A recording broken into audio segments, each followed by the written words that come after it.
What if I told you that scattered across coastlines and hidden beneath rising seas lie the remnants of an ancient global navigation system, one so advanced it connected distant civilizations long before recorded history? Picture this: towering stone structures, weathered by time, standing silent guard over shorelines that once bustled with maritime activity.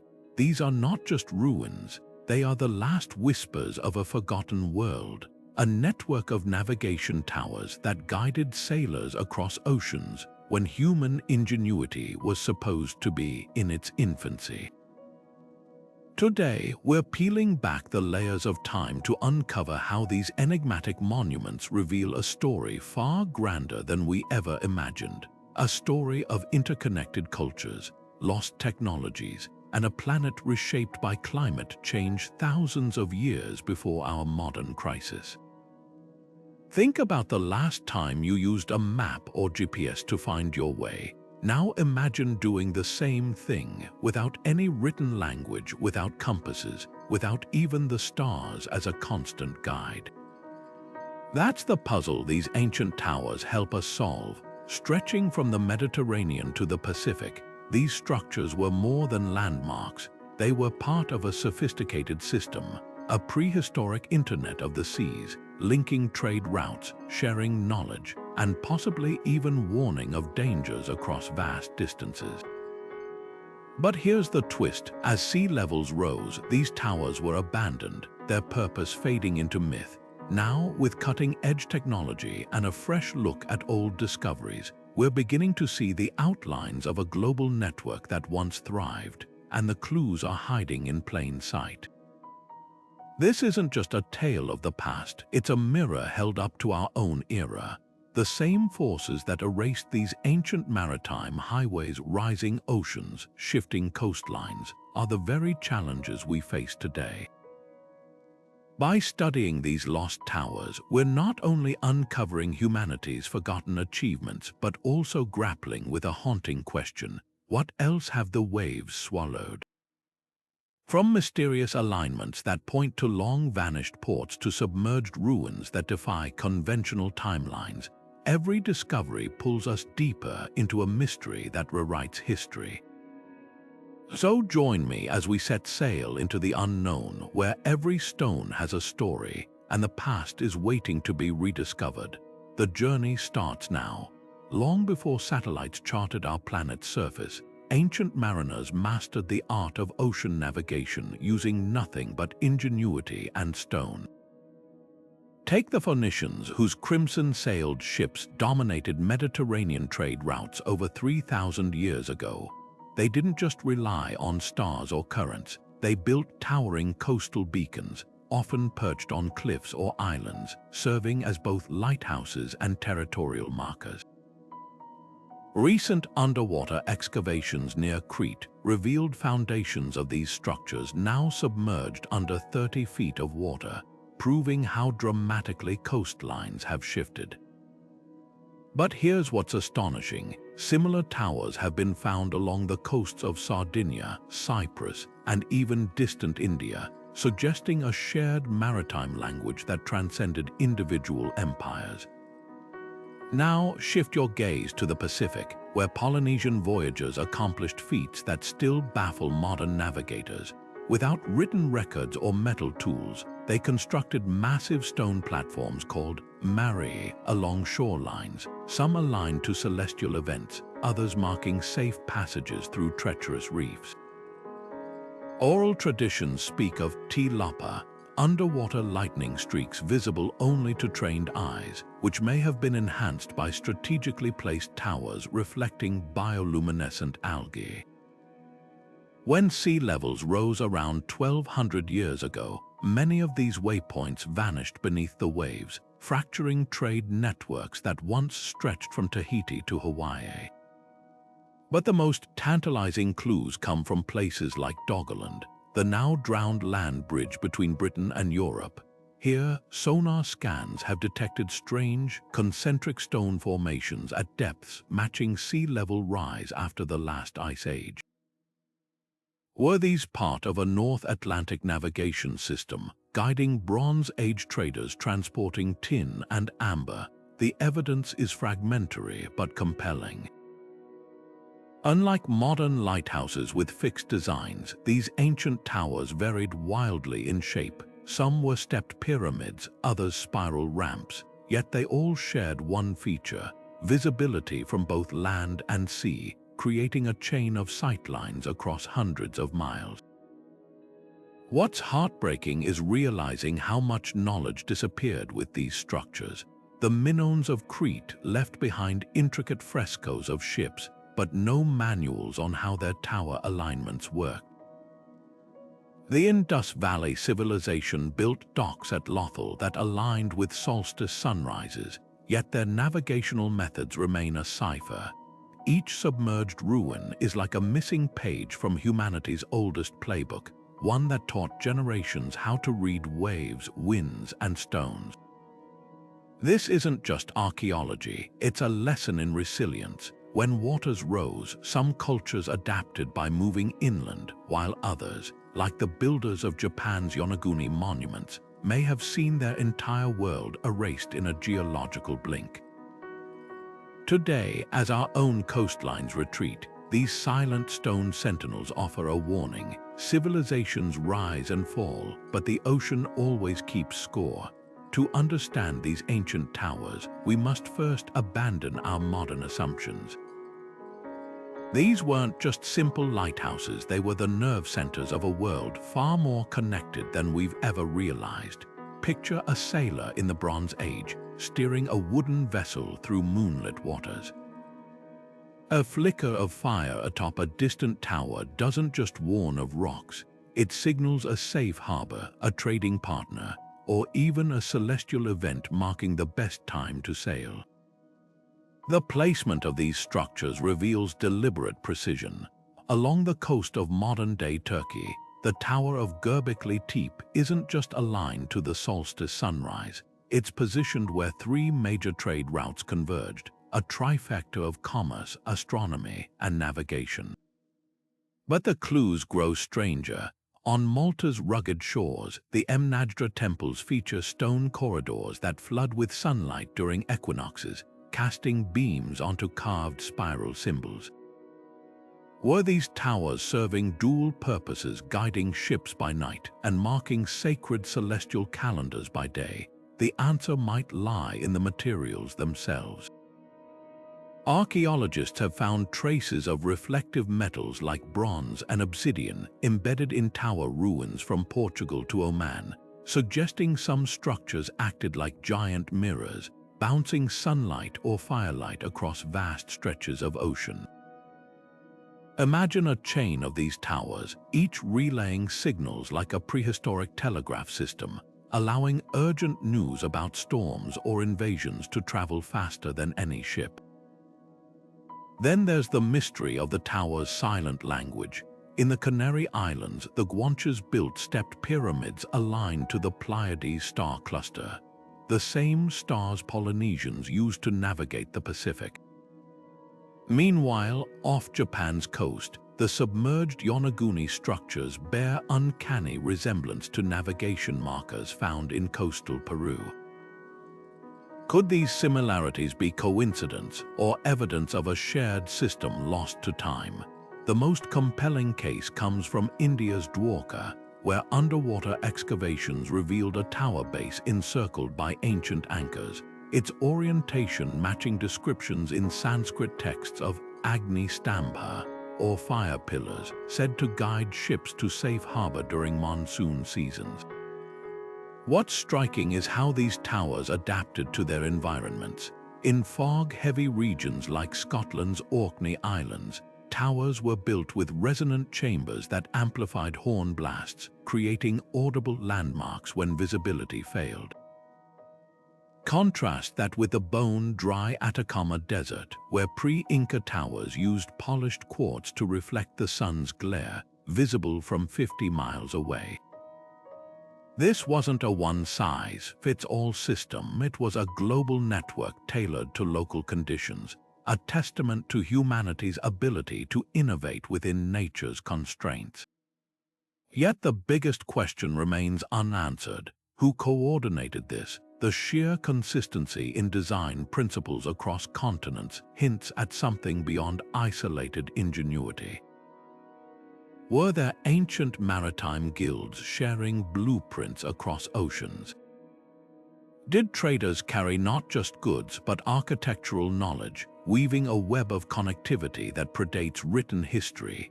Every unearthed cornerstone, every sunken alignment, pulls us deeper into a story where land and sea were once bound together by towers, not just as guides, but as silent witnesses to a world we're only beginning to comprehend. The sheer geographic spread of these ancient towers tells a story more extraordinary than any single discovery.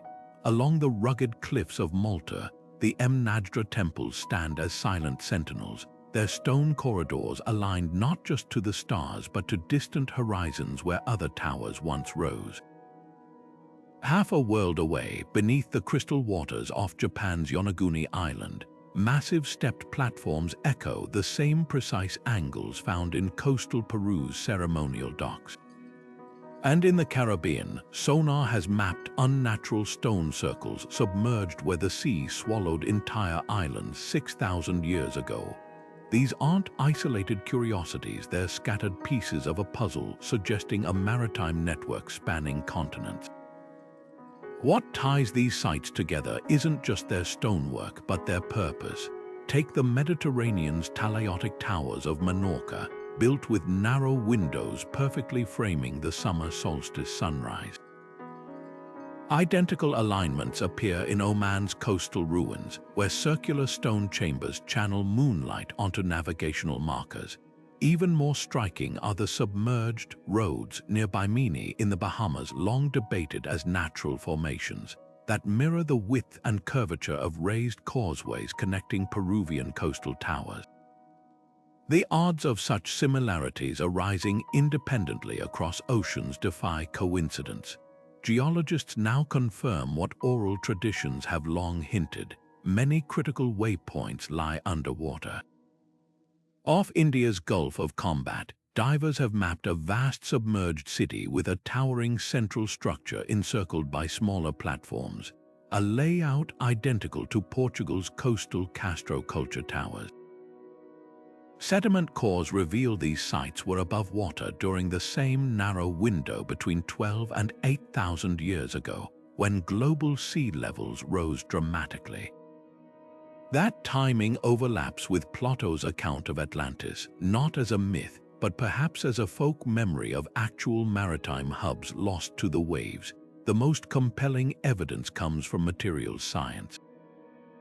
Tower ruins from Sardinia to Sri Lanka contain unusual copper alloys mixed with local minerals, not for decoration, but to create reflective surfaces visible at sea. Chemical analysis shows some alloys match ingots recovered from Bronze Age shipwrecks, proving these materials were traded specifically for tower construction. Even more intriguing are the acoustic properties of certain stones. In Mexico's Yucatan Peninsula, the Mayan El Caracol tower's spiral interior amplifies sound toward the sea, while Scotland's Brock towers use hollow walls to channel wind into haunting foghorns. These weren't random designs, they were tailored solutions to universal navigational challenges. Yet the greatest mystery remains the human element. How did Bronze Age cultures coordinate tower placements across vast distances? The answer might lie in something as simple as bird migration. Many towers align with ancient seabird nesting routes, nature's own aerial highways. Sailors could have followed these patterns, using towers as resting stops in a global relay system. From the Phoenicians' legendary Thalamigos sea maps to Polynesian stick charts encoding wave patterns, every culture preserved fragments of this knowledge. What we're uncovering now isn't just ruins, but the skeletal remains of history's first worldwide web, one that pulsed with life long before silicon or steel. As satellite imaging reveals more submerged structures, each discovery blurs the line between legend and history. Perhaps these towers weren't just tools, but monuments to humanity's first great collaborative achievement, a testament to what we can accomplish when we navigate together. Consider the staggering logistics behind these ancient towers, monuments crafted without cranes, without steel, without even the wheel in some cases. On Malta's windswept plateaus, the Jiwith dot above Gantaja temples rise with megaliths weighing over 50 tons, each stone hauled uphill and fitted so tightly that a knife blade can't slip between them. How archaeologists found grooves and spherical stones nearby, suggesting builders used a combination of ramps and rolling mechanisms, lubricated with seawater to reduce friction. But Malta's dristone techniques pale beside the ingenuity of Peru's coastal builders, who mixed molten sulfur with volcanic ash to create a mortar that hardened underwater, perfect for towers lashed by tidal surges. Acoustics played a role as startling as the stones themselves. On Scotland's Orkney Islands, the Broch of Gurness towers funnel wind through hollow walls, producing low-frequency tones audible for miles across fog-shrouded waters. Similar sound science appears in Yemen's ancient Marib Dam, where floodgates were tuned to specific frequencies, likely doubling as navigational warnings during monsoons. The real masterpiece, though, lies in the Caribbean. Beneath the waves off Cuba's coast, sonar has revealed geometric platforms with resonant chambers that, when struck, generate harmonic frequencies matching the natural vibrations of certain fish schools, a living sonar system guiding sailors to fertile fishing grounds. Materials tell another tale of adaptation. While Mediterranean towers relied on limestone's soft workability, the Atacama's builders faced a challenge: no local stone durable enough to polish for reflectors. Their solution: they compacted salt from desert pans into bricks, layer upon layer, creating prism-like towers that refracted sunlight into dazzling beams. Contrast that with Japan's Yonaguni structures, where sandstone was precisely fractured using heated vinegar, a technique later rediscovered by Roman engineers. What unites these diverse methods is an intimate dialogue with nature. The towers didn't fight their environments, they collaborated with them. In Sardinia, Nurag towers incorporated basalt's natural magnetism, aligning with lodestones to create crude compasses. On Easter Island, coastal Ahu platforms used porous volcanic rock to absorb wave energy, dissipating storm's force. Even the tower's decay was strategic. Many were built with sacrificial outer layers designed to erode in patterns that revealed maintenance needs, like stone tree rings marking their age. Yet for all their resilience, these structures shared one fatal vulnerability: a fixed relationship with the shoreline. As waters rose, towers that once stood sentinel became submerged waypoints, then obstacles, and finally ruins. The same seas that connected these ancient mariners ultimately severed their lifelines, leaving behind silent stone witnesses to humanity's first great dance with a changing planet. Celestial navigation wasn't just a skill for these ancient mariners, it was woven into the very stones they left behind. Look at the Tower of the Winds in Athens, where 8 walls precisely mark the rising points of seasonal stars, or the stepped pyramids of Caral in Peru, aligned to the Southern Cross when it hung lower on the horizon 3,000 years ago. These weren't random orientations, they were carefully calculated waypoints, turning static towers into dynamic compasses. Imagine standing atop one of these structures during the winter solstice, watching the sunrise slide into a narrow stone corridor, a moment so precise it could reset your entire voyage trajectory. The real genius lies in how these alignments transcended local geography. On Ireland's Dingle Peninsula, the Gallarus Oratory's doorway frames the setting sun only during the spring equinox, the same date when, thousands of miles away, the Maya's El Castillo pyramid casts a serpent-shaped shadow down its steps. This synchronization suggests something extraordinary. separate cultures may have shared celestial knowledge through these towers, creating a unified system for timing oceanic crossings. Even more striking are the Pleiades alignments found from Malta's temples to Polynesia's Mare platforms. These 7 sister stars weren't just pretty markers, they signaled the start of safe sailing seasons across both hemispheres. But how did this celestial language work in practice? Recent experiments with reconstructed towers reveal startling precision. When researchers lit fires in Malta's Mnajdra temple chambers during equinox nights, the light projected through aligned corridors matched the positions of key navigational stars like Vega and Sirius. Similar tests at Oman's Bat tombs showed how strategically placed reflective stones could amplify starlight, creating visible paths on moonless nights. This wasn't just astronomy, it was applied physics, transforming stone into a collaborative partner with the cosmos. The tower's star knowledge went beyond simple markers. Some structures, like Egypt's Nabta Playa, contain calendar circles that track the 26,000-year wobble of Earth's axis, a cycle crucial for correcting long-term navigational drift. Others, like the stepped wells of India's Chand Bayori, double as star gauges. Their cascading steps create perfect angles for measuring a star's altitude above the horizon. This level of sophistication implies generations of accumulated observation, a living database etched in architecture rather than parchment. What's haunting is how much celestial wisdom vanished when these towers were abandoned. The Polynesian voyagers who navigated by zenith stars, those passing directly overhead, left no star charts, only oral chants describing tower-to-star alignments now underwater. Similarly, the Dogon people's astronomical knowledge of Sirius's companion star, once thought mythical, aligns eerily with tower orientations in their now arid homeland, a place that was coastal when the towers were built. These fragments hint at a global web of astronomical literacy, its threads cut by rising seas and shifting climates. Yet the most poignant lesson isn't in the stars themselves, but in what their alignments reveal about human collaboration. From the cedar towers of Lebanon that marked Orion's belt to Andean shrines tracking the dark constellations of the Milky Way, these structures speak a universal language, one that didn't need translation, only observation.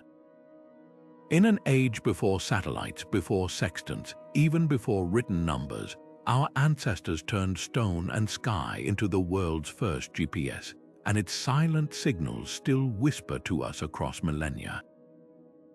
Beneath the waves, where sunlight fades into blue twilight, lies an archaeological treasure trove rewriting history. Off the coast of Gujarat, India, marine archaeologists recently mapped a sprawling complex of stone towers now resting 80 feet underwater.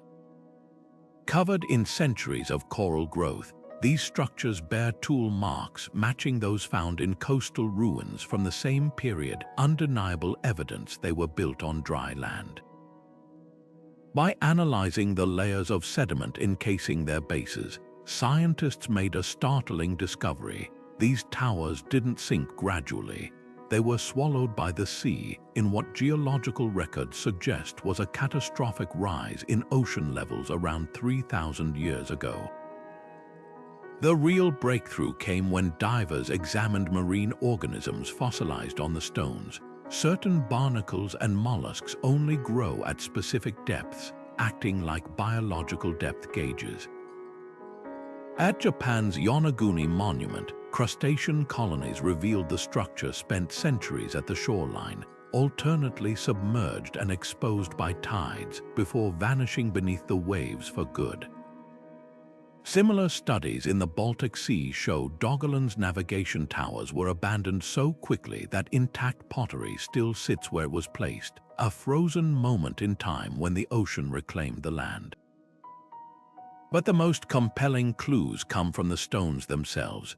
underwater laser scans of Malta's submerged temples detected microscopic erosion patterns, proving they endured decades of wave action at sea level before sinking. Contrast that with Crete's sunken towers, which lack such weathering, suggesting they plunged straight into deep water during earthquakes.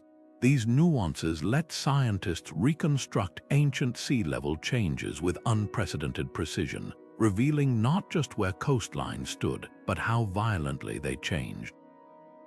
Modern technology has turned these ruins into time capsules.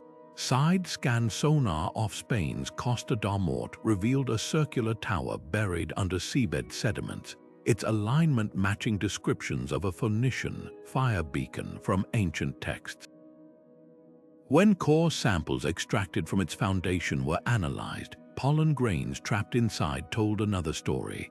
The tower stood near a freshwater spring surrounded by olive groves, a landscape now 60 feet underwater. Perhaps the most haunting finds are the simplest. Near the Bahamas Bimini Road, divers discovered notched stones at precise intervals along what was once a coastal path. These grooves fit standard Bronze Age anchor shapes, implying the road was actually a marked channel leading ships to a now-drowned tower complex.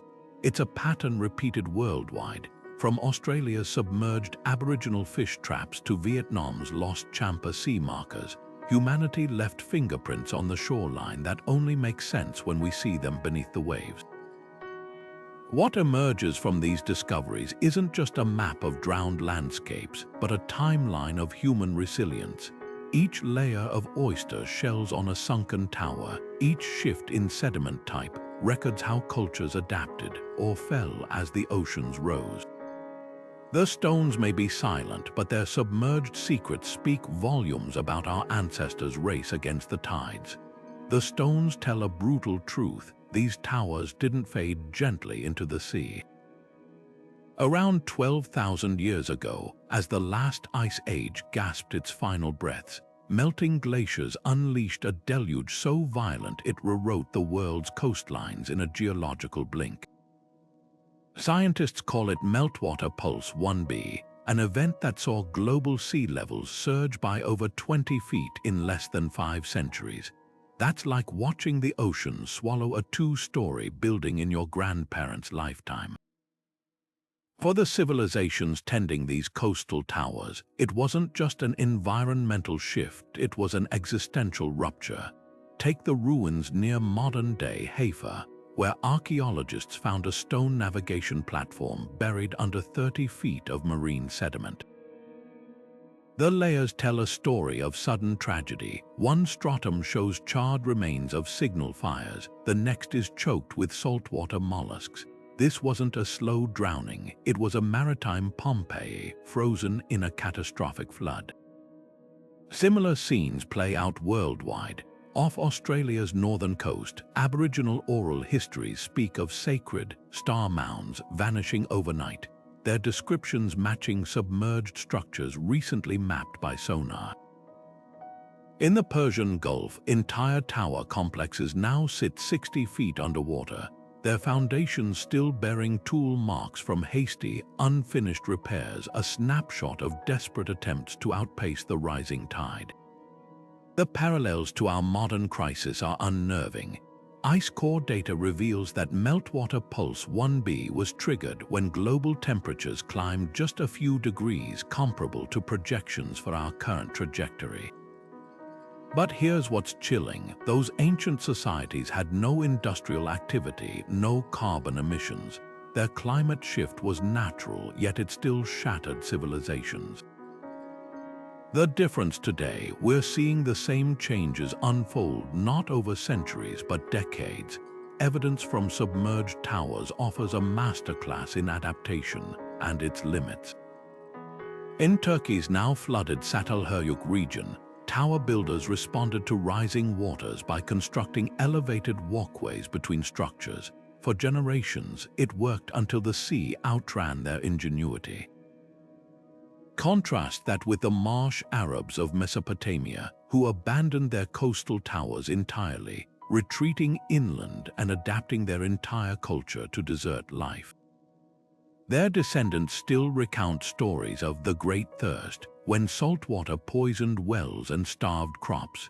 What's haunting isn't just the scale of the disaster, but how thoroughly it was forgotten.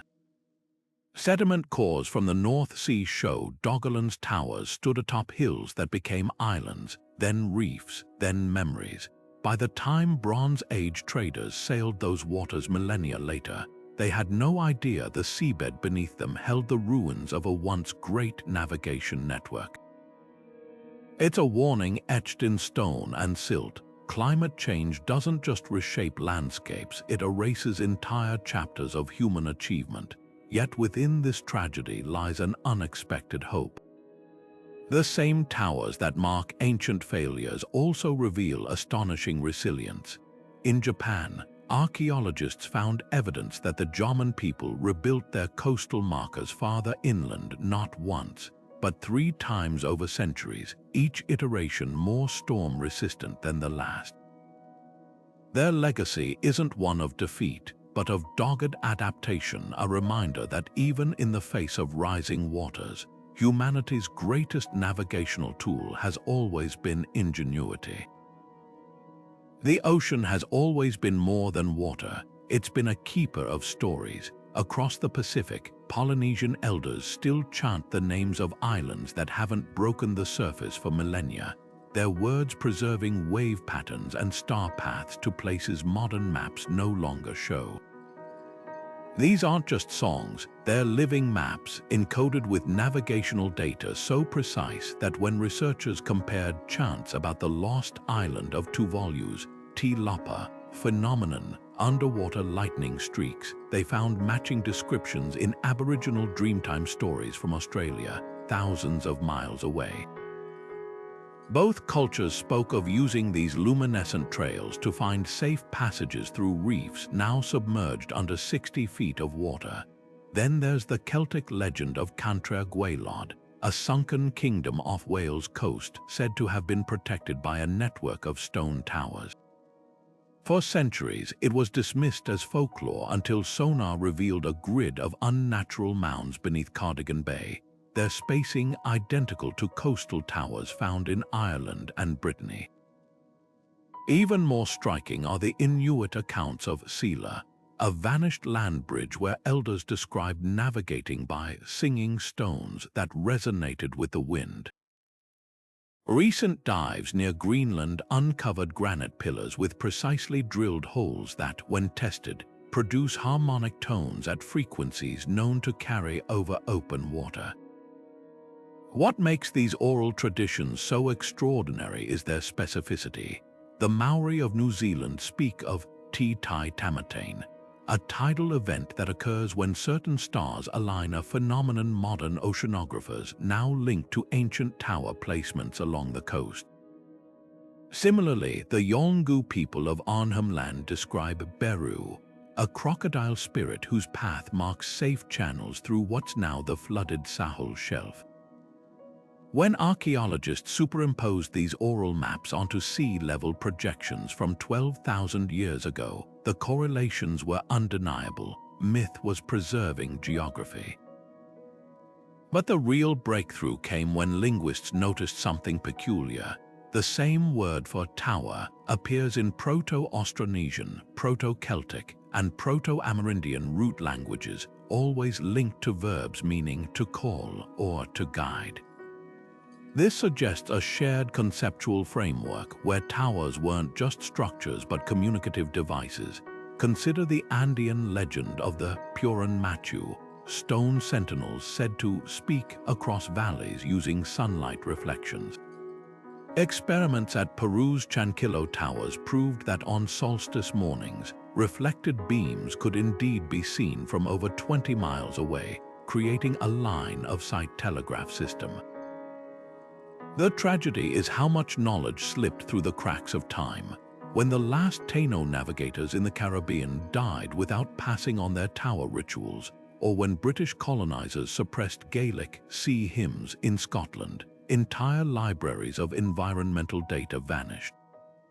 Yet fragments endure, On remote Pacific atolls, elders still teach star chants that mention the great stone that stood where sharks now swim, while Siberian shamans recount epics of ice towers that collapsed when the seas grew warm. These aren't fairy tales, they're eyewitness accounts waiting for us to listen. What's humbling is realizing how these cultures turned memory into science. Without writing, they encoded tidal data in dance rhythms, etched lunar cycles into pottery designs, and wove navigational algorithms into the very structure of their songs. In an age of satellites and GPS, we're only beginning to appreciate the sophistication of knowledge systems that treated the ocean not as a barrier, but as a living, speaking entity, one whose ancient voice still echoes in the stories we once called myth. Imagine setting sail across open ocean with no compass, no maps, just the creak of wooden planks and the vast unknown stretching in every direction. Ancient mariners didn't just brave these waters, they mastered them by reading nature like a living, breathing map. Take the Polynesians, who could detect islands over the horizon by watching the subtle dance of waves. When swells hit an unseen landmass, they'd refract in predictable patterns, a phenomenon modern scientists call wave piloting. But these sailors didn't stop there. They memorized how different winds carried the scent of blossoms from distant shores, or how certain cloud formations clustered over warm lagoons. The towers they built along coastlines weren't just landmarks, they were anchors in this fluid navigation system, fixed points where natural signs could be cross-referenced and verified. Birds became unwitting guides in this intricate dance. Celtic navigators followed the seasonal flights of Manx shearwaters, knowing these birds always returned to nesting grounds at dusk, a living compass pointing toward land. Similar practices appear in Viking sagas, where ravens released from ships led crews to the Faroe Islands. But the real genius lay in combining these organic cues with man-made markers. Along the Red Sea's treacherous coasts, ancient Egyptian towers were positioned where migratory bird paths intersected with predictable currents, creating natural highways in the sky and sea.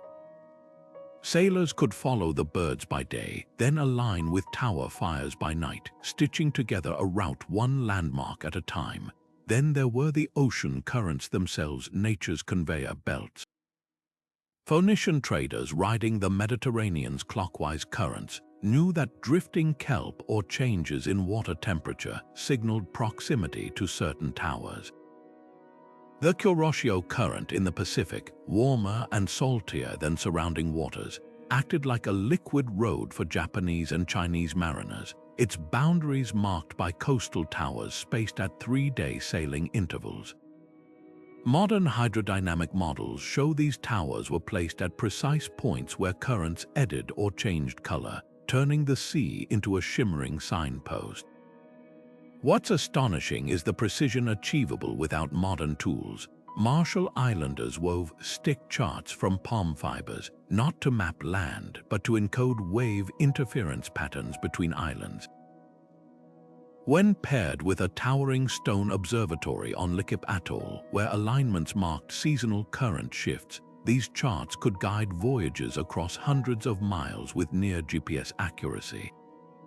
Similarly, the Andaman Islanders used tower platforms to monitor bioluminescent plankton blooms that traced underwater ridges, creating glowing pathways through otherwise featureless seas. The tower's true brilliance was their adaptability.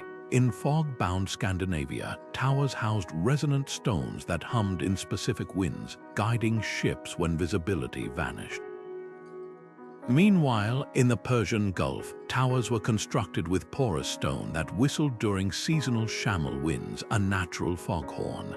This wasn't just navigation, it was a dialogue with the environment, where every ripple, every bird call, every shift in the breeze became part of a vast, interconnected language. Perhaps the most poignant lesson lies in what these methods reveal about human ingenuity. Faced with the ocean's immensity, ancient cultures didn't conquer nature. they learned its rhythms so intimately that the sea itself became their compass. The towers were merely punctuation in this ongoing conversation, stone witnesses to an era when navigation meant not just reaching a destination, but understanding the world in all its fluid, ever-changing majesty. The Phoenicians didn't just sail the Mediterranean, they rewrote the rules of navigation. Picture their crimson-sailed ships cutting through turquoise waters from the cedars of Lebanon to the silver mines of Spain, each voyage underwritten by an invisible network of coastal towers. These weren't mere landmarks, they were the ancient world's equivalent of today's GPS satellites. On the island of Motia off Sicily's coast, archaeologists found the remnants of a Phoenician watchtower with a fire platform still blackened by centuries of signal blazes. But here's what's fascinating: the mortar between its stones contains crushed seashells from the Lebanese coast, proving builders transported materials across the sea to maintain structural consistency in every outpost. Now consider Tyre, the Phoenicians' legendary island city. Its harbor wasn't just a docking point, it was a navigational computer built in stone. Twin towers flanking the entrance channel aligned with the summer solstice sunrise, while submerged markers visible only at low tide guided ships through shifting sandbars. Recent underwater scans reveal these markers were spaced at precise intervals matching the length of Phoenician trade ships, creating a built-in measuring system.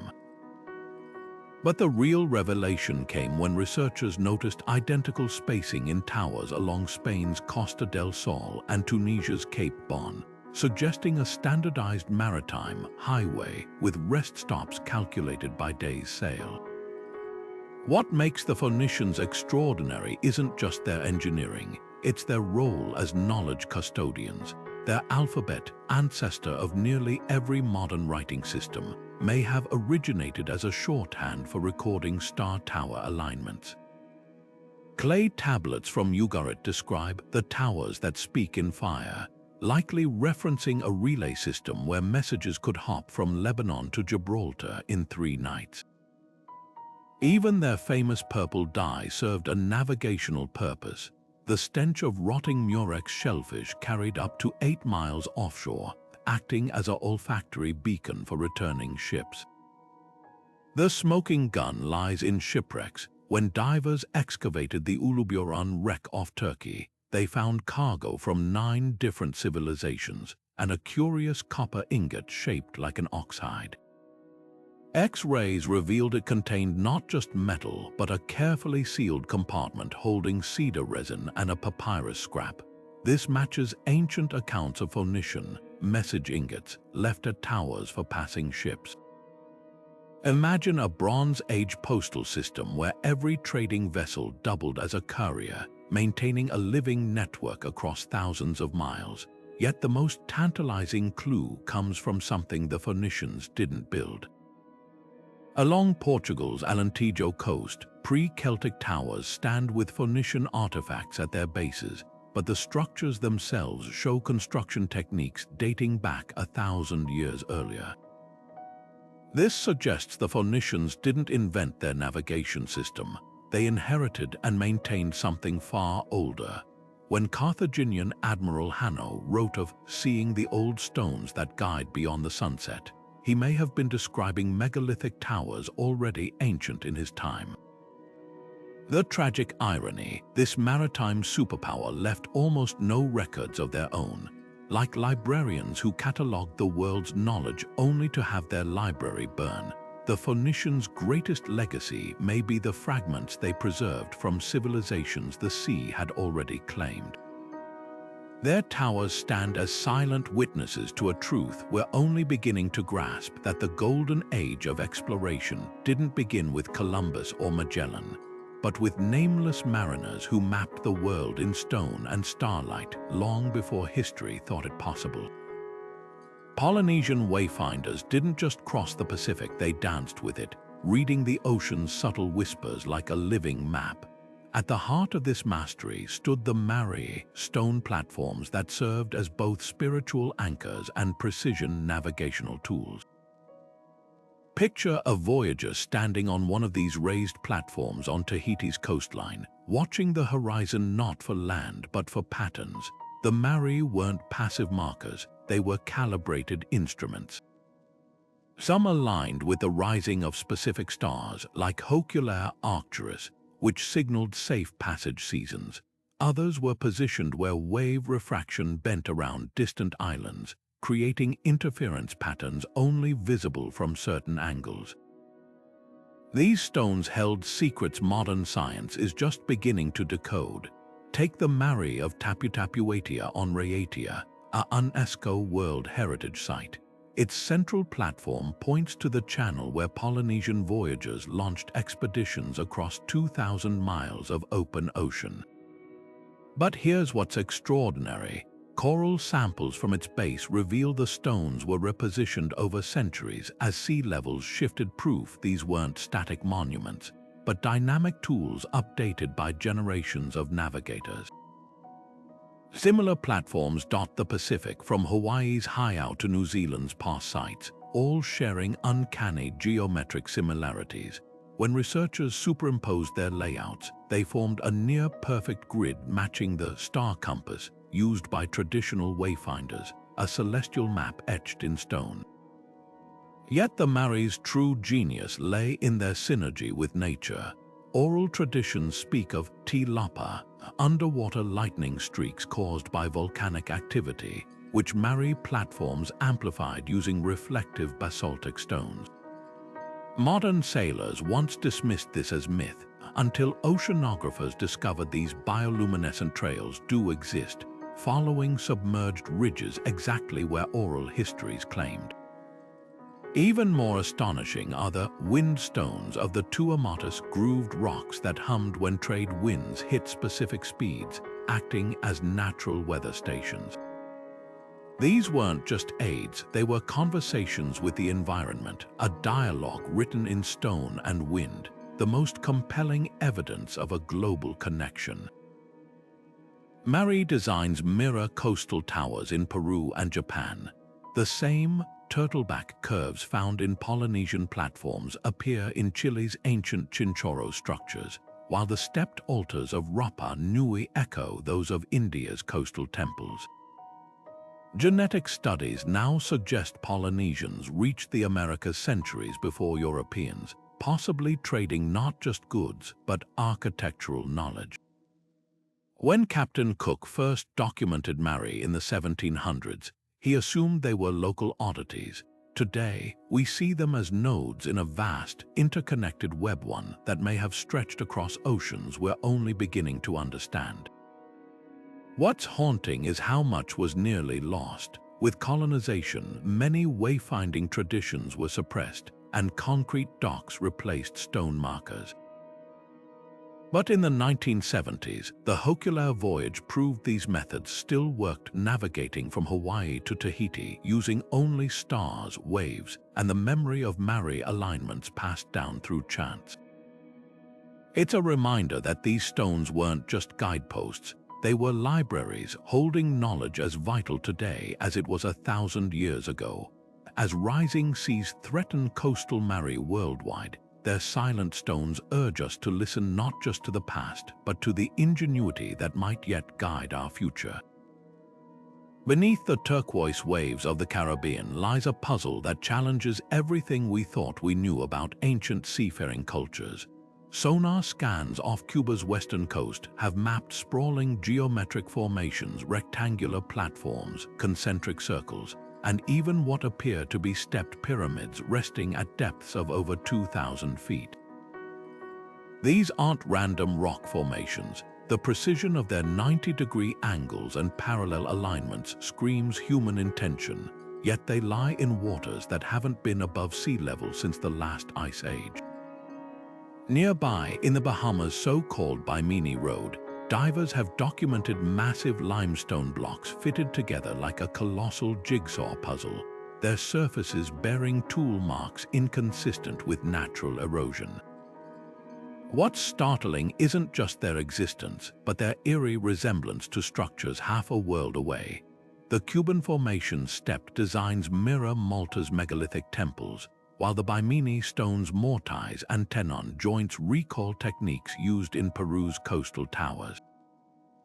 Even more compelling are the acoustic properties. When researchers struck certain submerged stones off Andros Island, they emitted frequencies matching those found in Scotland's Brock Towers, suggesting these too may have functioned as sonic beacons.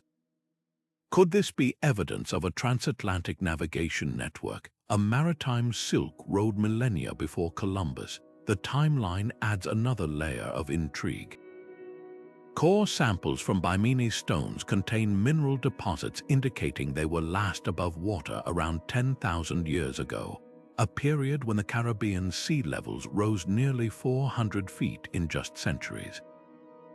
Indigenous Taino oral histories speak of Matanzas, a legendary city swallowed by the sea, whose stone towers guided sailors until the waves took them.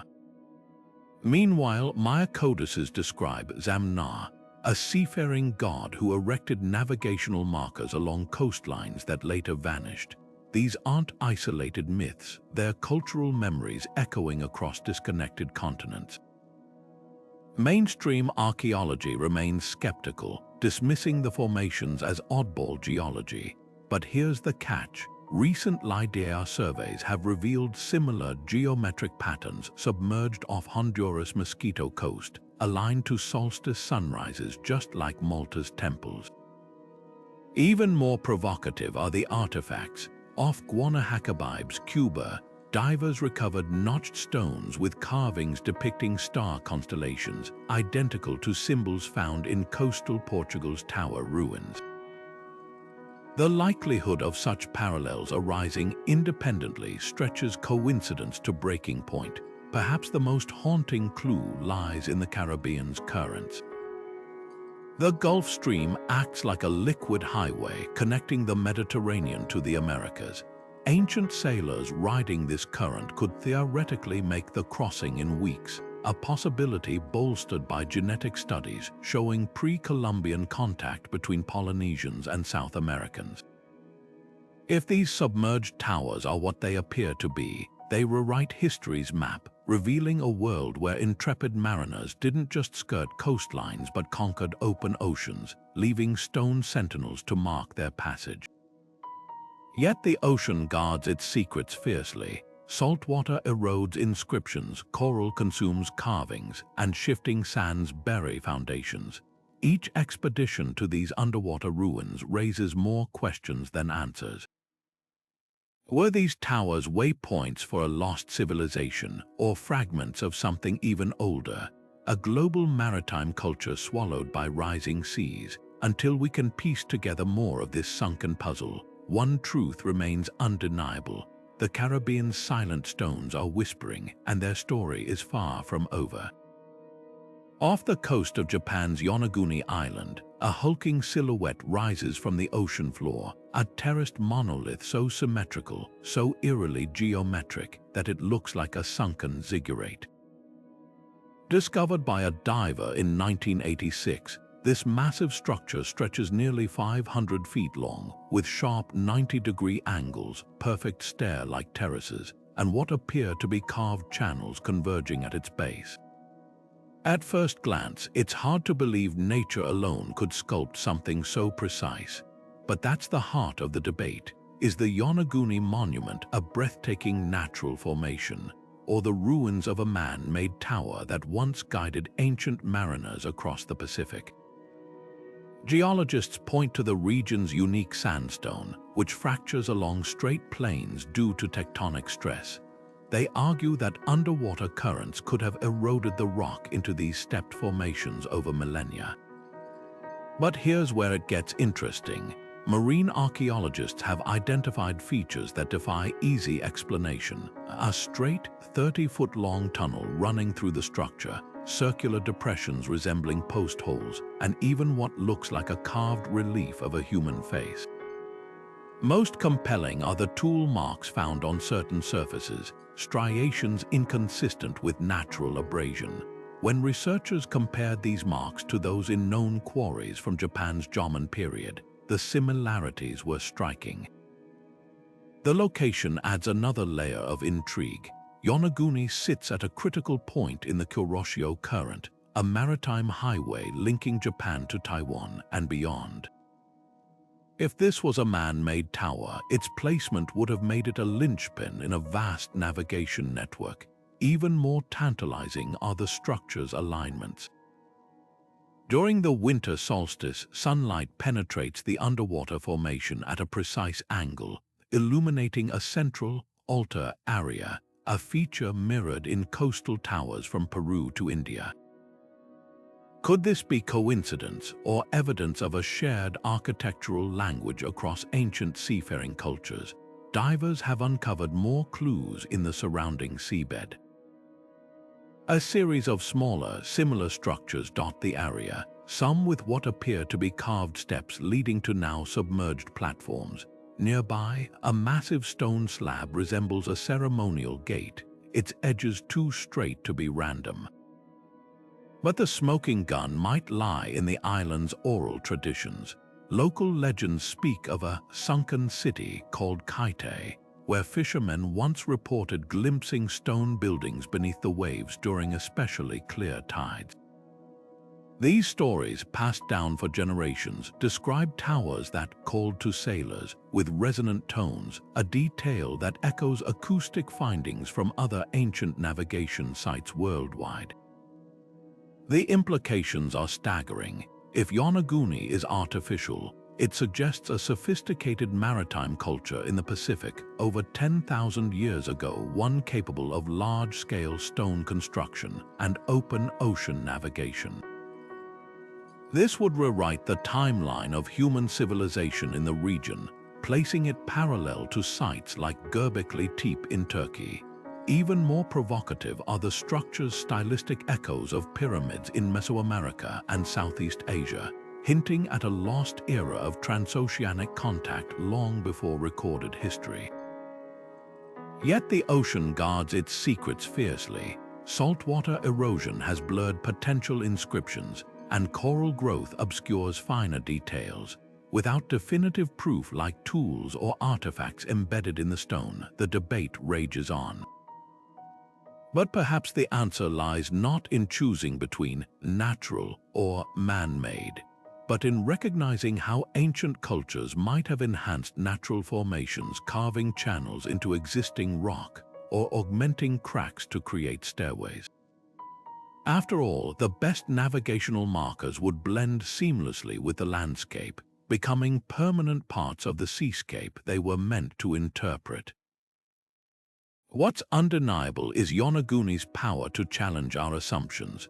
Whether shaped by human hands or geological forces, this underwater enigma forces us to reconsider how ancient peoples interacted with their environment and how much knowledge might lie submerged, waiting for the tides of discovery to reveal it.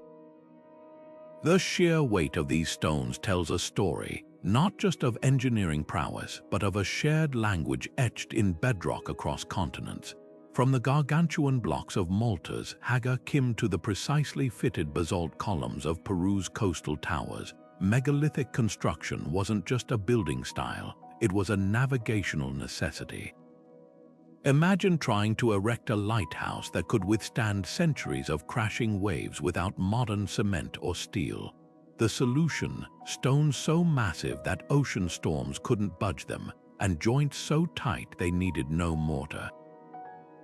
But here's what's fascinating. The same techniques appear in places that, according to mainstream history, should have had no contact. Take the Cyclopean masonry of Mycenaean Greece, stones weighing 50 tons or more, fitted together with such precision you can't slip a credit card between them. Now compare that to the polygonal walls of Sacsayhuaman in Peru, where irregular blocks interlock like a three-dimensional puzzle. The resemblance is uncanny, and not just in appearance. Both cultures used a technique called lithic reduction, carefully pecking at stones with harder rocks to create friction-fit joints. Even more telling are the quarry marks left behind, symbols found on unfinished blocks from Japan's Yonaguni to Brittany's Karnak alignments that look eerily similar, as if following some universal stonemason's handbook. Why would cultures separated by oceans arrive at identical solutions? The answer might lie in the tower's function. Megaliths have unique acoustic properties, something ancient builders clearly understood. Knock on a stone at Scotland's Callanish Standing Stones, and the sound carries for miles over open water. Experiments at Portugal's Almendar's Cromlech show its menhirs vibrate at frequencies that amplify certain sea sounds, turning the structure into a giant maritime ear trumpet. This wasn't accidental. From Polynesia's singing stones to the resonant chambers of Malta's hypogeum, these cultures were tuning their towers like instruments, creating a symphony of signals across the waves. The real shocker comes when you examine how these megaliths were transported. In Egypt, archaeologists found traces of a water-based system where stones were floated on canals during the Nile's annual flood. Half a world away, the Olmecs of Mexico used identical methods, moving colossal basalt heads on rafts along coastal waterways. Even more striking are the stone roads discovered underwater off Ireland's Aran Islands and Japan's Ryukyu chain, carefully laid pathways of flattened rock that may have served as sled tracks for moving tower components. It's as if maritime cultures globally arrived at the same conclusion. If you're going to build by the sea, let the sea help you build. What defies explanation are the mathematical constants embedded in these structures. The ratio of a tower's height to its base at Göbekli Tepe matches that of coastal markers in Indonesia's Gunung Padang. The angles of corridors in Newgrange, Ireland, align with those in Peru's Chavin de Huanta, both designed to channel specific solstice light beams for navigation timing. These aren't vague similarities, they're precise geometric echoes across millennia and continents. Whether through shared ancestry, forgotten contact, or some deeper universal intuition, our ancestors were speaking the same architectural language long before history thinks they could. Yet the most poignant lesson lies in what these stones resisted. When rising seas swallowed Doggerland's forests or when earthquakes toppled Crete's palaces, the megalithic towers remained, not as ruins but as stubborn sentinels. Their endurance whispers a truth we're only beginning to grasp, that the ancient world's greatest monuments weren't tombs or temples but guides, silent, steadfast, and waiting for us to read their maps again. Fire beacons atop these ancient towers weren't just flickering lights in the dark. They were the pulse of a global communication network. On the cliffs of Spain's Costa da Mort, archaeologists found circular platforms blackened by centuries of signal fires, their bases layered with charcoal and hardened resin. These weren't random bonfires, they were precision instruments. Analysis of the residue reveals a shocking detail.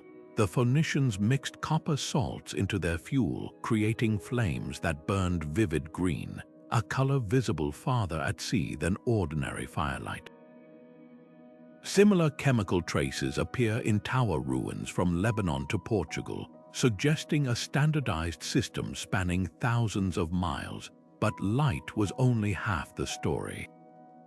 Some towers doubled as giant mirrors. At Cape Gelidonia off Turkey's coast, divers recovered polished bronze discs mounted on swiveling stone stands, ancient heliographs designed to catch and reflect sunlight. Experiments show that on a clear day, these could flash signals visible up to 30 nautical miles, allowing messages to leapfrog from tower to tower faster than any ship. The real stroke of genius, the reflective surfaces weren't flat but slightly concave, engineered to focus beams into piercing dots that cut through haze. This wasn't crude signaling, it was optical engineering on par with a Renaissance lighthouse. The system's sophistication becomes clear when you examine the spacing. Along the Adriatic coast, towers stand at exact 13-mile intervals. The maximum distance a fire's glow could be seen from sea level at night. In Greece's Aegean islands, they're closer, spaced every 8 miles to account for frequent fog. Even more impressive are the alignment marks chiseled into tower stones, allowing operators to angle mirrors or shield flames in coded patterns.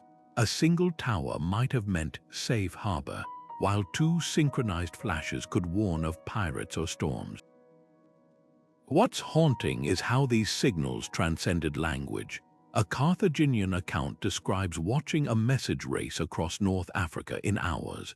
From Leptis Magna to Carthage via towers manned by Berbers, Egyptians, and Phoenicians who shared no common tongue but understood the fire code perfectly.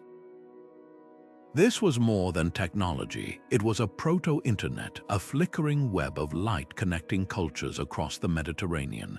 Yet the tower's greatest feat might be their resilience. When volcanic ash from Thura's eruption blotted out the sun for years, Cretan towers switched to sound, using suspended bronze plates that clanged in specific sequences. In Scotland, they funneled fog through narrow openings to create eerie whistles. Every environment demanded innovation, and these structures adapted, until the seas rose and the fires finally gutted out. Today, their soot-stained stones still whisper of a time when the night itself was a canvas, and humanity wrote messages in flame.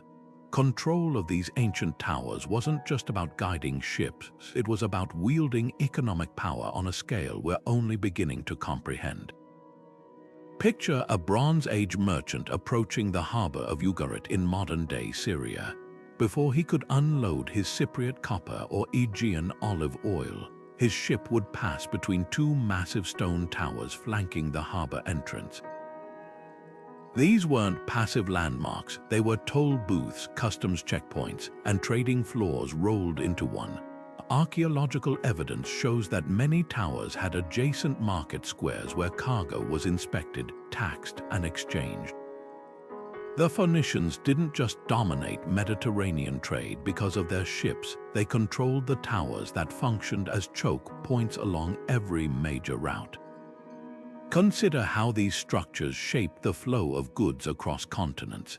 Along the Amber Road of northern Europe, towers marked where Baltic traders transferred their precious fossilized resin to Mediterranean merchants. Excavations at these sites reveal layers of crushed amber dust in the soil, the remnants of countless transactions. Similarly, the towers dotting the incense route through Arabia weren't merely way stations. They were fortified trading posts where frankincense and myrrh changed hands at markups of over 1,000%. The real power lay in their positioning. Towers were often built where geography forced ships or caravans to converge, like the narrow straits between Sicily and Tunisia or the mountain passes of the Silk Road. The economic ripple effects were staggering. When archaeologists analyzed pottery shards from tower sites in Crete, they found traces of spices from Indonesia, tin from Cornwall, and silk from China, all dating to periods before mainstream history says such long-distance trade existed. These towers didn't just facilitate exchange, they accelerated globalization by connecting markets that should have been worlds apart. Even more telling are the standardized weights and measures found at tower bases from India to Iberia, suggesting an ancient proto-capitalism where value was consistent across vast distances. But the true genius lay in how these hubs transmitted more than just goods.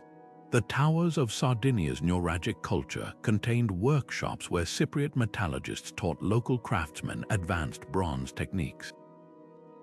At Malta's Tarxian temples, inscriptions reveal that tower keepers maintained ledgers of commodity prices across the Mediterranean, creating history's first price-fixing network.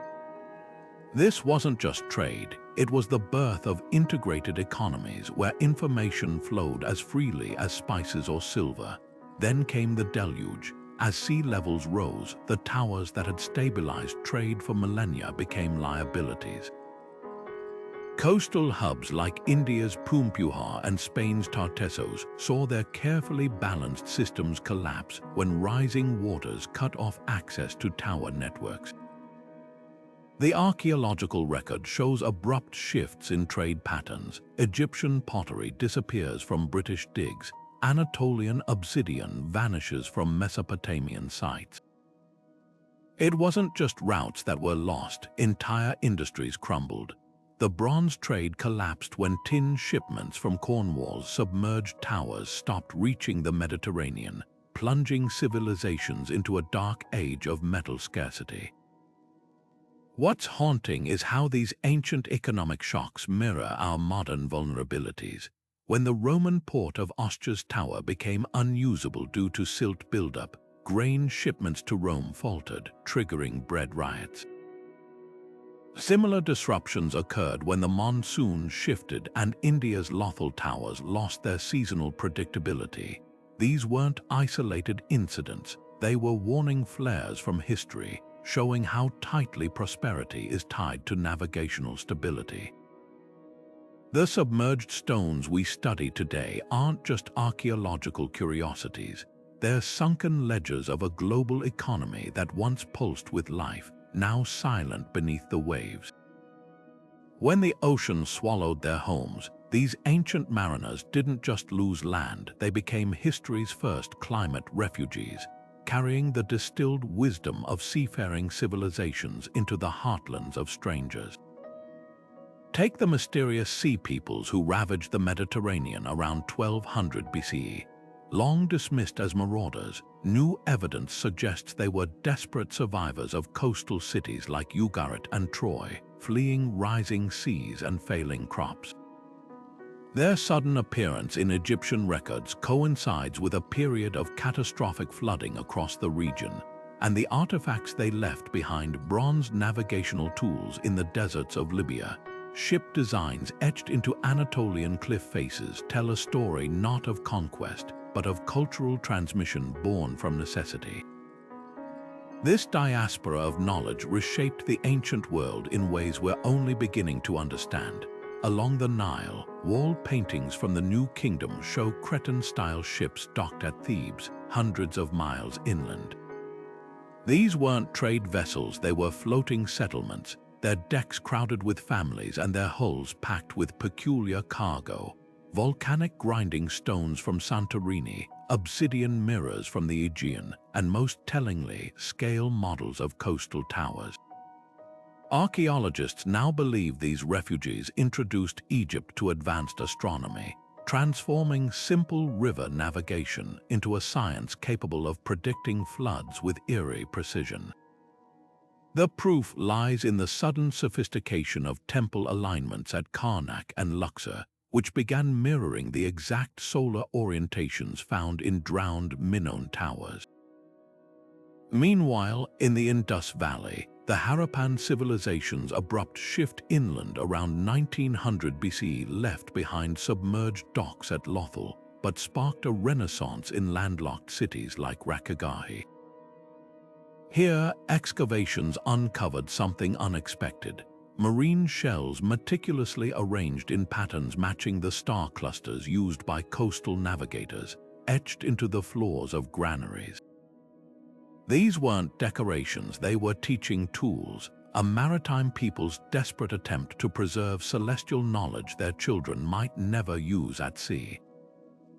Even more striking are the fire altars found at these sites, positioned to cast shadows mimicking the angles of coastal towers during solstices. The message is clear: when the waves came, they brought their lighthouses with them in memory. The Americas tell a similar story. When rising seas flooded the Yucatan's coastal plains around 1000 BCE, the Maya's predecessors didn't just move, they transformed. At sites like Nak Bay and El Mirador, archaeologists found something bizarre: saltwater mollusk shells embedded in temple walls, arranged in precise geometric patterns. These weren't trade goods. Isotopic analysis revealed the shells came from nearby coasts recently abandoned due to flooding. The Maya, it seems, ritualized their displacement, turning loss into architecture. Their famous astronomical prowess, it may have roots in the navigational skills of these displaced coastal peoples, who recreated their star towers in jungle stone. Perhaps the most poignant evidence comes from oral traditions. The Cherokees' legend of the moon-eyed people, a pale strangers who read the sky like a map, matches descriptions of displaced Celtic navigators whose coastal towers now lie beneath the Irish Sea. In Australia, the Gunditjmara people's stories of ghost canoes arriving with fire that walked on water align with evidence of sudden advances in fish trap engineering after sea levels rose 8,000 years ago. These aren't just myths, they're cultural memories of knowledge refugees, the human face of climate collapse. What emerges from these fragments is a pattern as old as civilization itself. Crisis breeds innovation through displacement. When the towers fell beneath the waves, their keepers didn't vanish, they became teachers, transforming inland cultures with maritime wisdom. The same currents that erased their homes became conduits for ideas, carrying the legacy of lost coastlines into deserts, jungles, and highlands. In our age of rising seas, their story offers a haunting lesson. The most valuable cargo isn't goods but knowledge, and sometimes survival means carrying it uphill on your back. Long before the North Sea claimed its waters, a vast and vibrant landscape stretched between Britain and mainland Europe, Doggerland, a fertile hunting ground crisscrossed by rivers and dotted with forests. This wasn't just a land bridge, it was a thriving hub for Mesolithic cultures, a place where early mariners may have erected the first crude navigational markers along its waterways. Recent sonar scans reveal something startling: submerged ridges and unnatural stone arrangements on the seafloor, some aligned to solstice sunrises, others forming what look like artificial pathways leading to vanished river mouths. These could be the remnants of a prehistoric navigation system, one that guided travelers across a landscape now lost beneath the waves. Imagine the scene around 6500 BCE, when rising seas began their final assault on Doggerland. As saltwater swallowed freshwater lakes and marshes, the people who once hunted reindeer on these plains faced an unthinkable choice: retreat or drown. But they didn't just flee inland, they carried their knowledge with them. Archaeologists tracing the spread of microlith tools, tiny, standardized flint blades used for fishing and boat building, have found a trail leading from drowned Doggerland to coastal settlements in Britain, Scandinavia, and even as far as the Baltic. These weren't just refugees, they were the inheritors of a maritime tradition forged in a disappearing world. The clues lie in the odd similarities between distant cultures. Take the carved stone balls found in Scotland's Neolithic sites, mysterious artifacts with precise geometric patterns.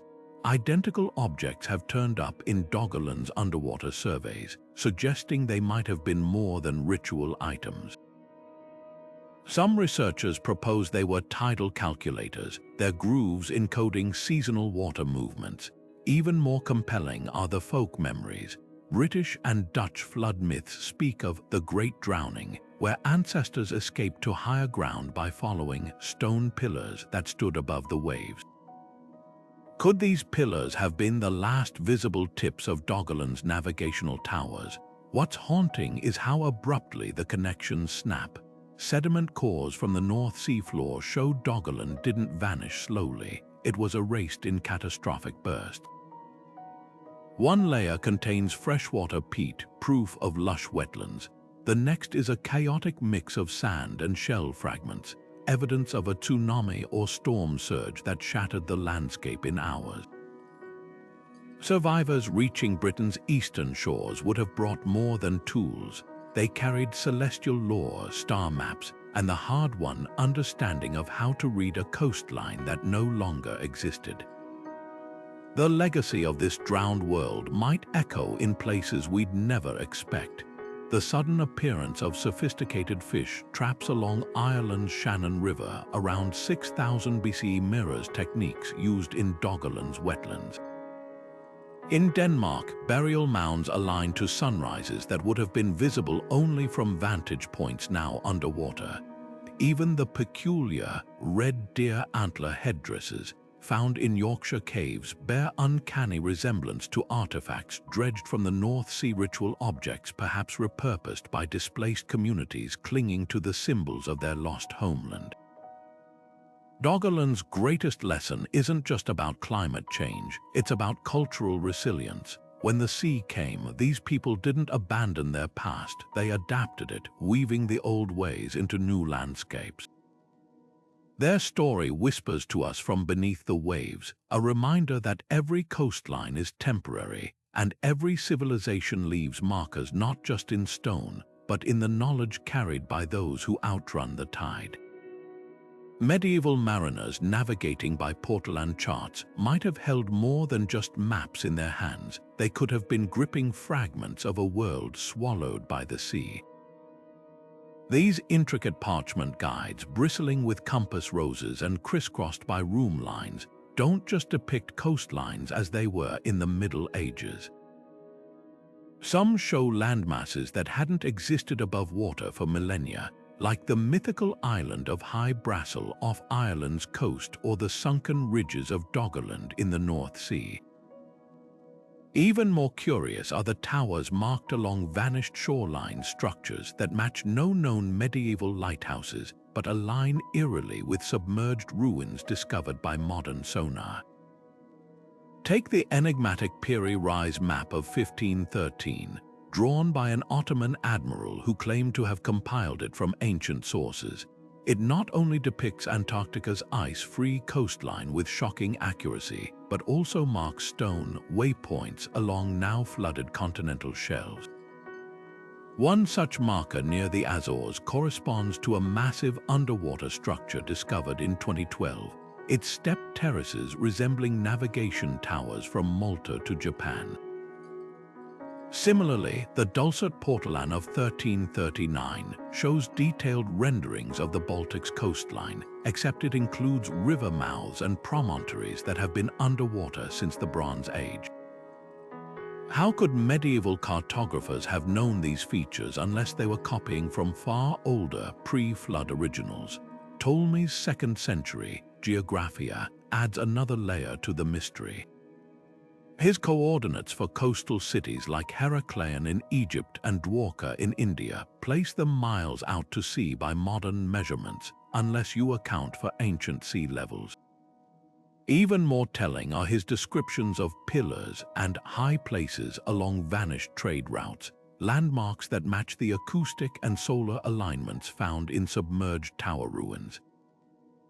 When researchers superimposed Ptolemy's coordinates onto bathymetric maps, something extraordinary emerged. His phantom landmarks often cluster near underwater archaeological sites, as if the map itself was a palimpsest with older navigational data bleeding through. The real smoking gun lies in the chart's margins. Many portolans contain cryptic notes about old stones that guide, or fire beacons no longer seen. A 15th century Venetian chart now in the Bibliote Commerciana describes a tower near Cyprus that once stood tall before the sea took it, complete with bearings that, when adjusted for tectonic shift, point directly to a submerged megalithic structure off the island's western coast. Similar annotations on the Catalan Atlas of 1375 reference coastal markers in the Adriatic that glowed without flame, possibly describing reflective solar towers like those found in Oman. What's haunting is how these maps preserve knowledge that should have been lost. The Cantino planisphere of 1502 shows the Caribbean's Lesser Antilles with an accuracy impossible for its time, unless it was copying charts predating the sea level rise that drowned Bimini's possible tower complexes. Even more provocative are the Zeno maps of the North Atlantic, which depict Greenland with fjords now hidden under glacial ice and islands that match Norse sagas of steaming rock towers near vanished Viking harbors. These weren't guesses, they were echoes of a navigational tradition stretching back to when shorelines wore different faces. Yet the map's greatest value isn't in proving ancient seafarers' prowess, it's in what they reveal about cultural memory. The persistent inclusion of drowned landmarks suggests these weren't just cartographic errors, but sacred geography, preserving waypoints that had slipped beneath the waves centuries earlier. Like a ship's wake fading behind it, these charts may be the last visible traces of a world that once was, drawn by hands clinging to knowledge the sea had already claimed. Modern technology is peeling back the ocean's veil, revealing secrets hidden for millennia. LiDAR pulses pierce dense jungle canopies and shallow coastal waters, mapping contours invisible to the naked eye. In the Caribbean, these airborne lasers recently exposed a grid of submerged stone platforms off Honduras, structures matching Mayan descriptions of star paths that once guided sailors. Meanwhile, autonomous underwater drones equipped with multispectral scanners glide through the Inkai depths, their sensors detecting subtle variations in sediment density. One such drone near Japan's Yonaguni monument captured high-resolution 3D models of its terraces, revealing tool marks and alignment grooves that settled decades of debate. This was no natural formation. Satellite imaging adds another layer to this high-tech treasure hunt. By analyzing minute differences in ocean surface texture caused by submerged structures, researchers have pinpointed anomalies from the Mediterranean to the South China Sea. The most startling discovery came when scientists cross-referenced medieval Portolan charts with modern bathymetric data. The overlap was uncanny. Phantom islands drawn on ancient maps corresponded exactly to underwater plateaus now hosting tower ruins. Even more telling are the thermal imaging breakthroughs. Off the coast of Gujarat, satellites detected unusual heat signatures emanating from the seabed, leading divers to a sunken citadel whose stones retain solar warmth differently than the surrounding seafloor, a thermal fingerprint of human craftsmanship. But the real game-changer lies in AI-assisted pattern recognition. Machine learning algorithms trained on known tower sites now scour global satellite imagery for similar configurations. In 2021, this technique identified a potential megalithic complex submerged off Portugal's Algarve coast, its circular stone arrangement mirroring coastal towers in Morocco and Spain. The same AI recently flagged anomalies in the Black Sea, where sonar confirmed a stepped pyramid-like structure at a depth matching sea level rise 8,000 years ago. These aren't just isolated finds, they're nodes in what's emerging as a vast, interconnected system. What's remarkable is how these technologies collaborate. LiDAR maps the big picture, drones capture intricate details, and AI connects the dots across continents. When researchers fed all their data into virtual reality simulations, they could finally stand on digital reconstructions of ancient shorelines, watching tower fires flicker to life across virtual seas, a ghost network reborn in ones and zeros. The implications are staggering. As these tools improve, we're not just finding lost towers, we're reconstructing the cognitive maps of ancient mariners, seeing the world through their eyes as they navigated waters we're only beginning to understand. Yet for all their power, these technologies raise as many questions as they answer. Why do tower designs from disparate cultures share such precise geometric similarities? How did builders coordinate placements across thousands of miles without modern communication? Each discovery peels back another layer, revealing not just the sophistication of our ancestors, but the gaps in our own understanding. The ocean's secrets may be yielding to our machines, but their true meaning still waits beneath the waves, patient as stone. The idea of a lost global maritime civilization sounds like something ripped from the pages of a fantasy novel until you walk the shores of Malta, and stare up at the same spiral carvings found on stones in coastal Peru. Or until you stand beneath Japan's Yonaguni monument and recognize the exact same terrace angles as those in ancient Indian dockyards. These aren't vague resemblances, they're architectural fingerprints repeating across oceans with a precision that defies coincidence. The controversial theory goes like this: long before recorded history, a seafaring culture, or perhaps a network of interconnected cultures, possessed navigational knowledge so advanced it allowed them to map and mark the world's coastlines with uncanny consistency. Take the case of the stepped pyramid design. From the sunken structures off Cuba to the coastal towers of Sardinia, this shape appears again and again, not just as a stylistic choice but as a functional one. The steps create perfect vantage points for observing horizon lines, while the angles amplify sound and reflect light. Even more telling are the materials. Bronze Age towers in Spain contain copper alloys chemically identical to those in Oman's ruins, despite the metals originating from different continents. This suggests either widespread trade in specialized components or a shared blueprint passed between cultures we never knew were connected. Then there's the celestial factor. Coastal markers in Ireland's Carrowmore align to the winter solstice sunrise, just like the temples of Mnajdra in Malta and the pyramids of Caral in Peru. The odds of three distant cultures independently developing identical solar alignments are astronomically low. But if you entertain the idea of a shared maritime tradition, suddenly these parallels make eerie sense. Perhaps these towers weren't just local landmarks but nodes in a worldwide system, calibrated to the same stars, the same currents, the same understanding of the sea. Mainstream archaeology remains skeptical, and for good reason. Extraordinary claims demand extraordinary evidence. Yet even critics admit the anomalies are piling up. The discovery of cocaine and tobacco residues in Egyptian mummies, plants native only to the Americas, hints at pre-Columbian transoceanic contact.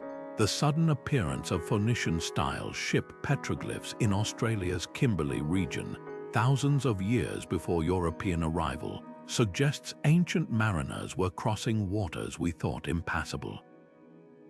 And then there's the linguistic puzzle. The Basque word for oar is nearly identical to the Polynesian term for paddle, despite the two cultures having no known historical contact. What's often overlooked is how these connections align with indigenous oral histories. The Maori of New Zealand speak of the legendary navigator Cuyp, who followed stone towers that burned without fire to reach their islands. The Cherokee tell of pale visitors who arrived in ships guided by standing stones that sang. Even Plato's account of Atlantis describes a maritime empire with towers that lit the way for all who sailed. Could these stories be distorted memories of real seafaring ancestors, their achievements swallowed by time and tide? The most compelling argument for this lost global culture isn't found in any single artifact, but in the gaps between them. Why did Bronze Age cultures from Scandinavia to Southeast Asia suddenly begin using lighthouses at the same time? How did the builders of Göbekli Tepe in Turkey, a site predating Stonehenge by 6,000 years, possess knowledge of star patterns that wouldn't be rediscovered until the Greeks? The more we uncover, the clearer it becomes. Our understanding of ancient human connection is a shoreline still being mapped, with every wave revealing fragments of a story much larger than we ever imagined. Perhaps the truth lies somewhere in between, not a single lost civilization, but a forgotten age of cross-ocean dialogue where ideas flowed as freely as the currents. A time when towers weren't just symbols of power, but beacons in a conversation that spanned the globe. Until the seas rose, the fires guttered out, and the world forgot how to listen. The ruins of these ancient towers are more than archaeological curiosities. They're mile markers on humanity's long road of adaptation, and they hold urgent lessons for our modern coastal cities. Consider Venice, where rising waters now lap at the foundations of medieval palaces just as they once drowned Bronze Age trading posts. Or Miami, where sunny day flooding mirrors the gradual inundation that swallowed ports like India's Dwarka millennia ago. The parallels are unsettling. Modern assessments predict that by 2100, sea levels could rise 3 feet or more, displacing hundreds of millions, precisely the scale of disruption that fractured ancient maritime networks when glaciers last melted. What's chilling is how quickly the dominoes fell for these earlier civilizations. Sediment cores from the Mediterranean show that when sea levels rose just 2 feet per century, slower than our current trajectory, coastal towers became unusable within decades. First, saltwater poisoned freshwater springs near their bases. Then, storm surges eroded access ramps. Finally, entire complexes were abandoned as harbors silted up, much like modern ports from New Orleans to Jakarta now face. The Minoans of Crete adapted by building elevated walkways between towers, a temporary fix until even those were overwhelmed. Today, engineers in the Netherlands are employing eerily similar strategies, constructing floating neighborhoods and amphibious homes, proving that while technology advances, the fundamental challenges remain unchanged. Yet the ancient towers also reveal unexpected opportunities in crisis. When the sea claimed their coastal cities, the Phoenicians didn't just retreat, they pivoted. Archaeological evidence shows they shifted trade routes inland via rivers, transforming former farming towns into bustling ports. This same adaptive spirit echoes in modern Bangladesh, where floating schools and hospitals now serve communities where permanent structures are untenable. Even more telling are the ancient climate refugees who carried nautical knowledge inland. The same seismic shifts that drowned Doggerland's hunting grounds may have seeded the agricultural revolution in Britain, as displaced coastal peoples applied their understanding of tides to irrigation. The tower's greatest warning isn't about rising water, it's about brittle infrastructure. Analysis of collapsed towers in Turkey shows they failed not from gradual sea rise but from underestimated storm surges. Today's seawalls and barriers face identical vulnerabilities. Hurricane Sandy's devastation of New York in 2012 demonstrated how a single event can overwhelm systems designed for incremental change, just as the Storegga Slide tsunami obliterated Doggerland's remaining settlements in minutes. Ancient builders who thrived longest, like those of Japan's Jomon period, didn't just build stronger, they built smarter, situating towers on flexible foundations that could withstand seismic shifts. Modern engineers are now rediscovering these principles, designing with nature-based solutions like oyster reefs and mangrove buffers that mimic ancient coastal ecosystems. Perhaps the most profound lesson lies in what wasn't preserved. When the sea swallowed the navigation towers, it didn't just erase stone, it shattered knowledge networks. The Phoenicians' copper mirrors, the Polynesian star chants, the intricate tide calendars of the Maya, all were fragments of a global positioning system rendered obsolete by rising seas. Today, as digital archives and satellite networks become our new towers, we face similar vulnerabilities. Server farms in coastal cities like Shanghai and Mumbai risk becoming modern versions of Alexandria's drowned library, their data as fragile as papyrus scrolls in saltwater. Indigenous communities from Alaska to the Solomon Islands are now partnering with scientists to preserve oral histories and ecological knowledge, recognizing that survival depends not just on hardware, but on the soft infrastructure of shared memory. These ancient stones challenge us to think differently about time. The builders of Malta's Haga Kim temples constructed their towers to last millennia, yet couldn't imagine seas that would rise 30 feet. Our own planning horizons, measured in election cycles or quarterly reports, are laughably short by comparison. As the waters rise once more, the choice isn't between fight or flight, but between repeating the mistakes etched in submerged ruins or writing a new chapter in humanity's oldest story, our dance with the ever-changing sea. The stones that have weathered millennia of storms now face a threat no ancient mariner could have predicted: not rising seas, but human indifference. Along Turkey's Lycian coast, where fire once blazed atop the Patara lighthouse to guide Roman galleys, scaffolding now props up its crumbling walls, victims of erosion accelerated by unchecked tourism. In Peru, the adobe towers of Chan Chan, once vital waypoints for pre-Inca traders, dissolve like sugar in the rain, their intricate wave motifs fading under the assault of climate change and urban sprawl. These aren't just decaying monuments, they're the last living libraries of a maritime language we're still learning to read.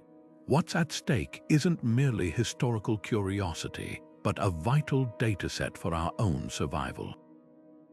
The mortar in Malta's Haga Kim temples contains crushed seashells mixed with volcanic ash, a Bronze Age recipe for concrete that could inspire modern seawall designs. The acoustic chambers of Scotland's Brock Towers, engineered to amplify fog signals, hold insights for renewable energy systems harnessing ocean sounds. Yet bulldozers have already erased coastal markers in Oman to make way for luxury resorts, while industrial fishing nets drag across submerged towers in the Adriatic, snapping off delicate alignment stones like broken teeth. Some communities are fighting back with ingenious solutions. On Japan's Okinawa Island, locals 3D scanned the crumbling Nakagusuku Castle towers before laser etching their precise alignments onto stainless steel replicas, a blend of ancient wisdom and modern preservation. In Portugal, archaeologists teamed with marine biologists to grow artificial coral reefs around submerged menhirs, protecting the stones while reviving fish populations.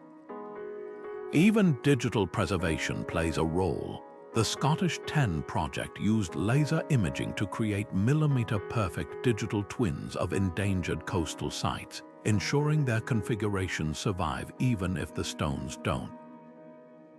The challenge isn't just technical, it's philosophical. These towers straddle the line between cultural heritage and ecological artifact. The same currents that carved their foundations now threaten to erase them, raising uncomfortable questions.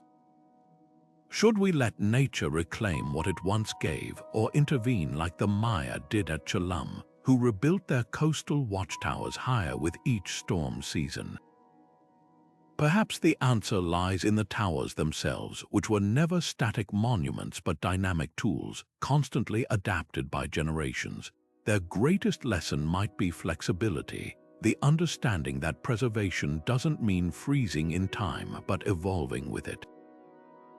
Every lost tower isn't just a vanished waypoint, it's a broken link in a chain of knowledge stretching back to humanity's first encounters with the sea.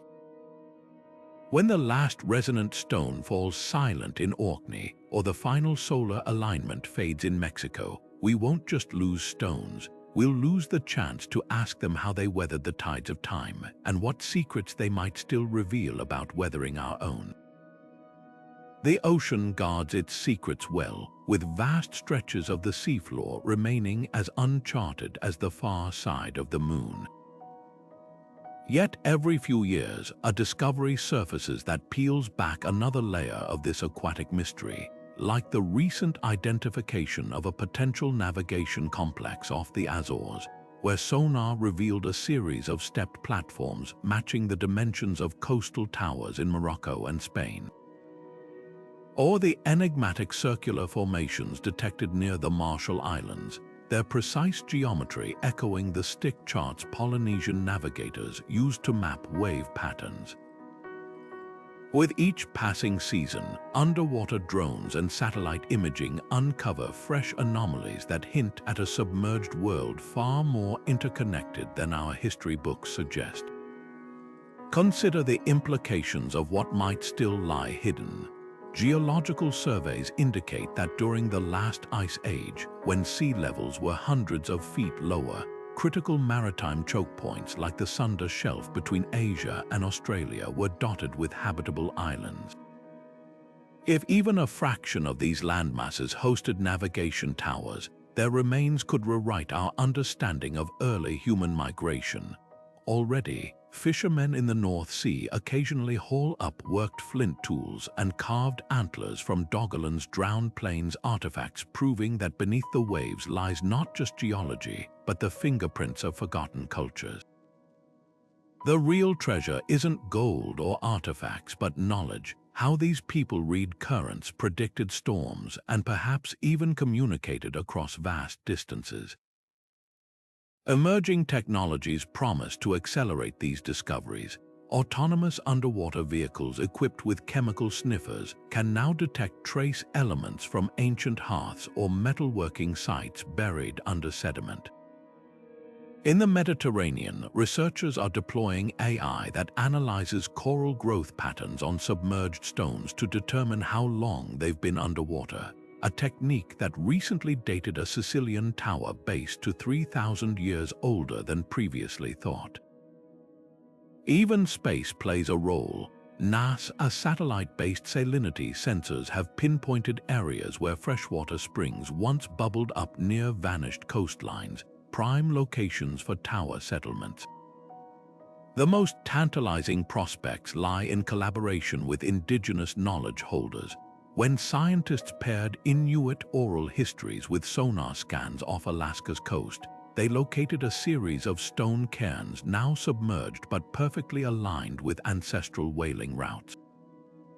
Similarly, Maori star lore led archaeologists to a previously unknown Mari platform off New Zealand's North Island, its carvings depicting constellations visible only before sea levels rose.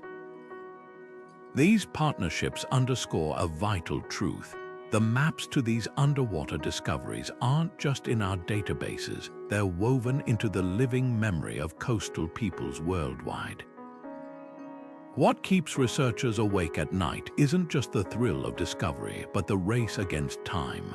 Acidifying oceans accelerate the erosion of limestone towers, while deep sea trawlers scrape delicate sites off the map. The clock is ticking to document these fragile ruins before they vanish, not beneath rising seas this time, but under the onslaught of human activity. Yet with each stone recovered, each alignment decoded, we reclaim a fragment of our shared maritime heritage. The ocean's depths may still hold towers that could connect Malta's temples to Mexico's pyramids, or prove the existence of trade routes spanning hemispheres. Until then, every flicker on a sonar screen, every anomaly in a sediment core, whispers the same tantalizing question. What chapter of human ingenuity remains hidden in the blue darkness, waiting for its story to surface?